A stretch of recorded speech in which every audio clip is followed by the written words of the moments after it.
Assalamualaikum warahmatullahi wabarakatuh. Perkenalkan kami dari kelompok satu pada mata kuliah Akuntansi Keuangan Daerah kelas C. Pada kesempatan kali ini, kelompok kami akan memaparkan materi mengenai gambaran umum akuntansi keuangan daerah dengan dosen pengampu Ibu Titu Diah.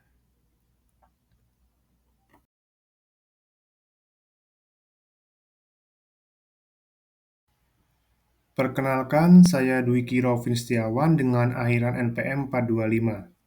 Pada kesempatan kali ini, saya akan memaparkan materi pertama terkait pengertian akuntansi. Jadi, eh, pengertian akuntansi ini terdapat berbagai definisi yang dirumuskan oleh berbagai lembaga. Di antaranya yaitu yang pertama menurut American Accounting Association pada tahun 1966 didefinisikan sebagai suatu proses identifikasi, pengukuran, pencatatan, dan pelaporan transaksi keuangan untuk pengambilan keputusan. Untuk yang kedua, Accounting Principles Board pada tahun 1970 didefinisikan sebagai jasa yang menyediakan informasi kuantitatif, khususnya keuangan, agar berguna dalam memilih alternatif keputusan ekonomi.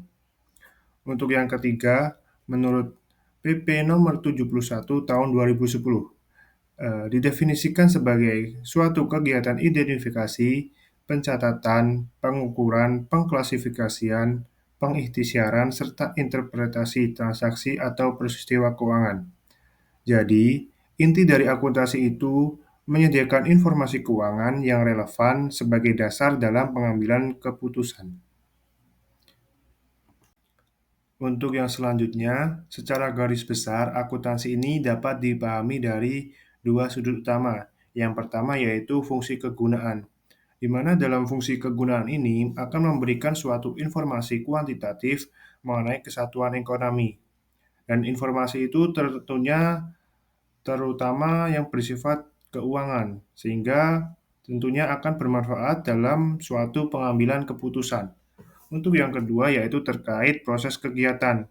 Dalam proses kegiatan ini, akuntansi merupakan seni mencatat, mengklasifikasikan, mengikhtisarkan transaksi, di mana transaksi tersebut tentunya yang bersifat keuangan, sehingga dapat dihasilkan untuk menginterpretasikan hasil-hasilnya. Perkenalkan, nama saya Kasya Brianti Anandita dengan akhiran NPM 424. Di sini saya akan menjelaskan tentang akuntansi sektor swasta dan publik. Secara umum, akuntansi itu dibagi menjadi dua sektor, yaitu akuntansi sektor swasta dan akuntansi sektor publik. Untuk akuntansi sektor swasta, biasanya itu dipakai di perusahaan yang tujuannya itu untuk mencari laba atau keuntungan. Jadi, fokusnya itu mencatat transaksi dan membuat laporan keuangan yang nantinya dipakai oleh manajemen, investor, dan pemilik modal. Sedangkan untuk akuntansi sektor publik itu berbeda dengan akuntansi sektor swasta, karena akuntansi sektor publik ini dipakai di lembaga pemerintah atau organisasi non-profit yang tujuannya tuh bukan untuk mencari keuntungan, tapi lebih ke tanggung jawab akan transparansi. Karena dana yang dipakai itu berasal dari masyarakat, maka perlu adanya standar khusus yang dipakai, yaitu Standar Akuntansi Pemerintahan atau SAP. Untuk slide selanjutnya yaitu kedudukan akuntansi keuangan daerah. Jadi, dari atas ini akuntansi itu dibagi menjadi dua, yaitu akuntansi komersial dan akuntansi sektor publik. Untuk akuntansi komersial, contohnya seperti yang sudah dijelaskan pada slide sebelumnya, yaitu dipakai di perusahaan untuk mencari laba atau keuntungan. Untuk akuntansi sektor publik, itu dipakai di organisasi pemerintahan dan lembaga sosial. Di dalam akuntansi sektor publik, ada cabang akuntansi pemerintahan. Dari akuntansi pemerintahan ini ada dua level, yaitu pusat dan daerah. Kalau daerah ini dibagi lagi, ada menjadi kota dan kabupaten. Akuntansi keuangan daerah yang kita bahas ini posisinya ada di bawah akuntansi pemerintahan daerah. Jadi bisa dibilang akuntansi keuangan daerah ini bagaimana dari akuntansi sektor publik yang fokusnya itu ke bagaimana pemerintahan daerah mengelola dan mempertanggungjawabkan keuangannya. Perkenalkan, nama saya Faizatul Khomaria dengan akhiran NPM 217. Di sini saya akan menjelaskan tentang sistem pencatatan yang dibagi menjadi 3. Yang pertama ada single entry, lalu ada double entry, dan yang terakhir ada triple entry. Nah, maksud dari single entry sendiri di sini itu biasanya dikenal dengan tata buku tunggal yang akan mencatat setiap transaksi hanya satu kali. Nah, dalam praktiknya, single entry ini, penerimaan kas dicatat di sisi penerimaan buku kas umum, sedangkan pengeluaran kas dicatat di sisi pengeluaran. Selanjutnya, di sini ada double entry, yang sistem tata buku berpasangan. Nah, pencatatannya sendiri di sini pencatatan ganda, dan prinsipnya adalah setiap transaksi harus mempengaruhi minimal 2 akun dengan satu pencatatan di sisi debit atau kiri dan satunya lagi di sisi kredit atau kanan, sehingga akan menjaga keseimbangan dari pencatatan itu sendiri. Nah, yang terakhir di sini ada triple entry. Inti dari sistem pencatatan triple entry ini adalah penggabungan antara metode double entry dengan pencatatan khusus pada buku anggaran. Pencatatan tambahan pada buku anggaran ini berisi tentang detail-detail mengenai komponen-komponen dalam APBD. Dengan demikian, sistem ini memungkinkan pemerintah daerah untuk memantau sisa anggaran setiap komponen dengan membandingkan antara pagu awal dan realisasi pengeluaran yang telah terekam dalam sistem double entry. Saya Meilisa Minoda Alista akan menjelaskan mengenai materi siklus akuntansi. Nah, sebelum masuk ke materi siklus akuntansi sendiri, akuntansi merupakan sebuah sistem. Sistem akuntansi yaitu proses mengolah input yang berupa bukti transaksi menjadi output yang berupa laporan keuangan. Sedangkan akuntansi keuangan daerah adalah sistem akuntansi yang meliputi proses pencatatan, penggolongan, penafsiran, peringkasan, transaksi atau kejadian keuangan serta pelaporan keuangan dalam rangka pelaksanaan APBD. Dalam rangka pelaksanaan APBD ini harus dilakukan sesuai dengan prinsip-prinsip akuntansi yang berlaku. Dalam akuntansi keuangan daerah, contoh input atau bukti transaksinya yaitu yang pertama ada bukti memorial, kemudian ada surat tanda setoran, dan yang terakhir adalah surat perintah pencairan dana langsung. Untuk contoh outputnya yaitu laporan realisasi anggaran, laporan perubahan SAL, neraca, laporan operasional, laporan arus kas, laporan perubahan ekuitas, dan juga catatan atas laporan keuangan.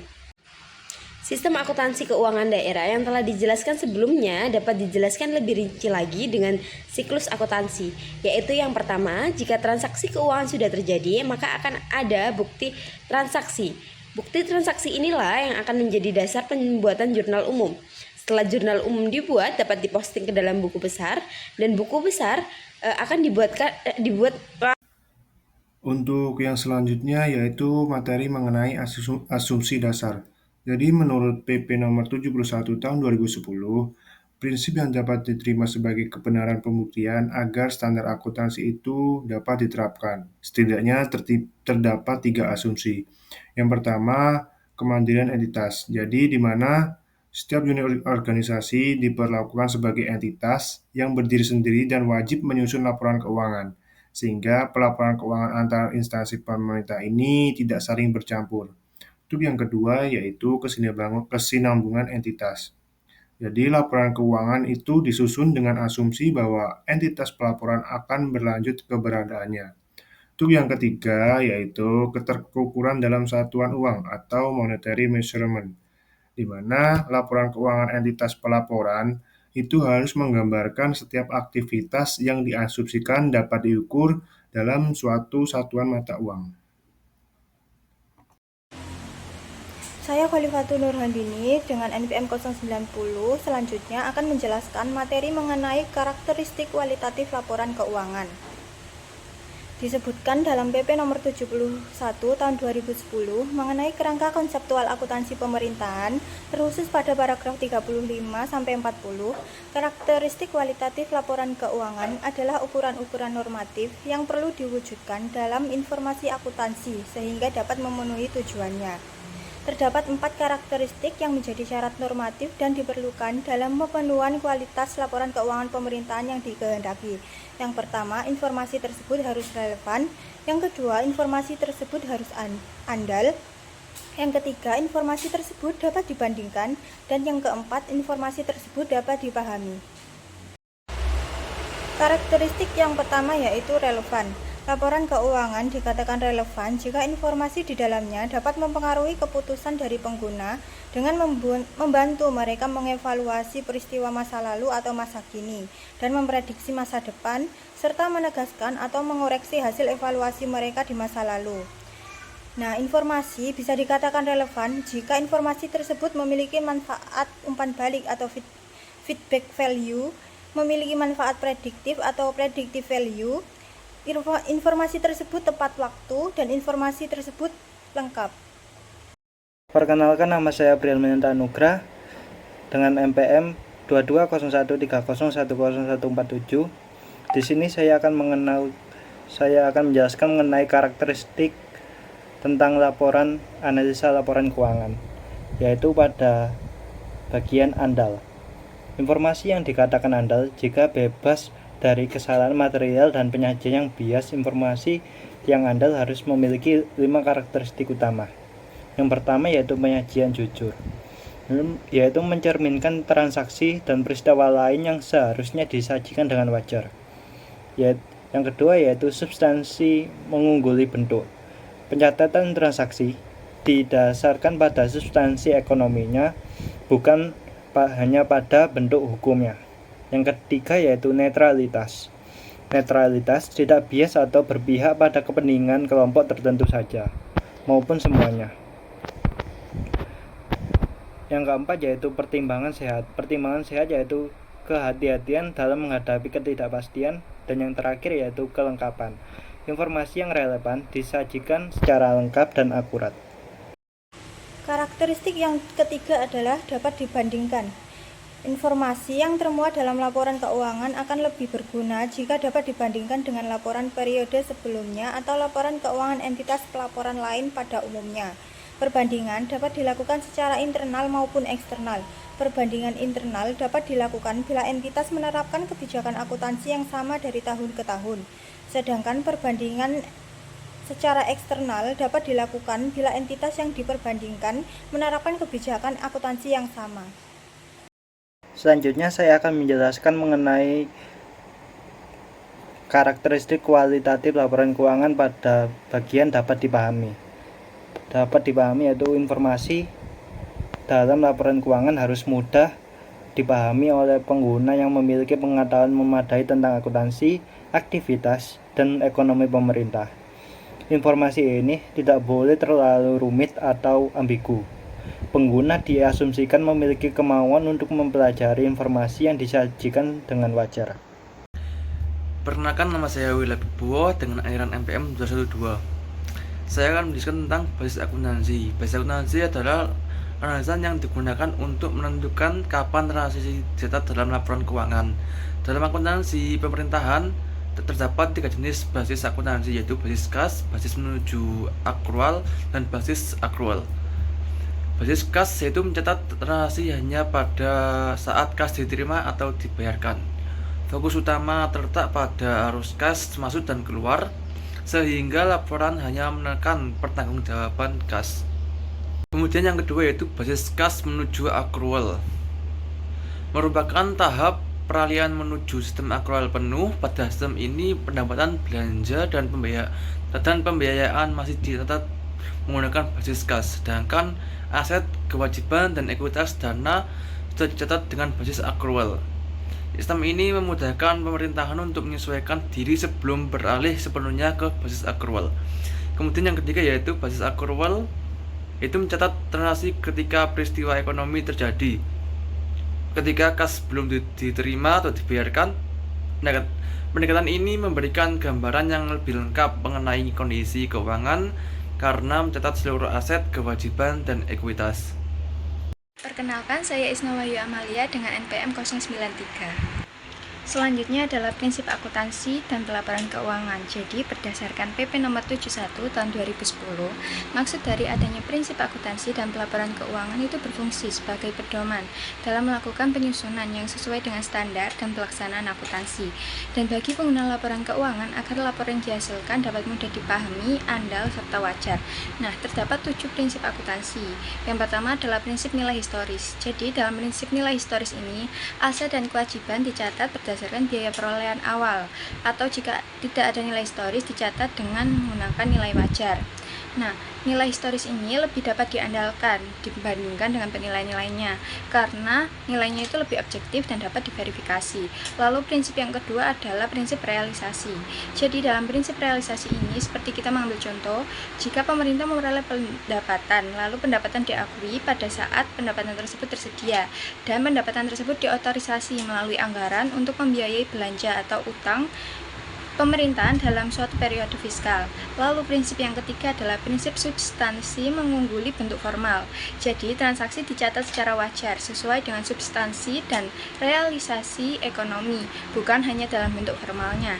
Jadi misal kita mengambil contoh, jika pemerintah membeli alat berat untuk pembangunan. Nah, seharusnya alat berat tersebut dicatat sebagai belanja modal karena menambah nilai aset tetap. Namun dalam laporan anggaran dicatat sebagai belanja barang atau jasa. Sehingga kita harus menjelaskan pada laporan keuangan, yaitu pada CLK. Kita perlu menjelaskan dan mengoreksi agar tercatat sebagai belanja modal yang menambah aset tetap. Lalu yang prinsip berikutnya adalah prinsip periodisitas, yaitu aktivitas dibagi ke dalam beberapa periode tertentu, bisa tahunan, semesteran, triwulan, atau bulanan. Nah, tujuan dari adanya prinsip periodisitas ini digunakan untuk mengukur kinerja dan menentukan posisi sumber daya yang dimiliki suatu entitas. Lalu prinsip yang berikutnya adalah prinsip konsistensi. Jadi perlakuan akuntansi harus sama diterapkan pada setiap periodenya. Misal terjadi perubahan metode, namun jika perubahan tersebut menghasilkan informasi yang lebih baik maka diperbolehkan. Namun dengan catatan harus dijelaskan dalam catatan laporan keuangan. Lalu prinsip yang berikutnya adalah prinsip pengungkapan secara lengkap. Jadi semua informasi yang relevan harus disajikan, baik disajikan di laporan utama maupun catatan tambahan, bertujuan agar mudah dipahami oleh pengguna. Lalu prinsip yang terakhir adalah prinsip penyajian secara wajar. Jadi laporan, baik laporan realisasi anggaran, neraca, laporan arus kas, dan CALK harus disajikan dengan wajar, netral, andal, menggunakan pertimbangan yang sehat dan berhati-hati. Mohon maaf apabila ada salah kata. Terima kasih dan wassalamualaikum warahmatullahi wabarakatuh.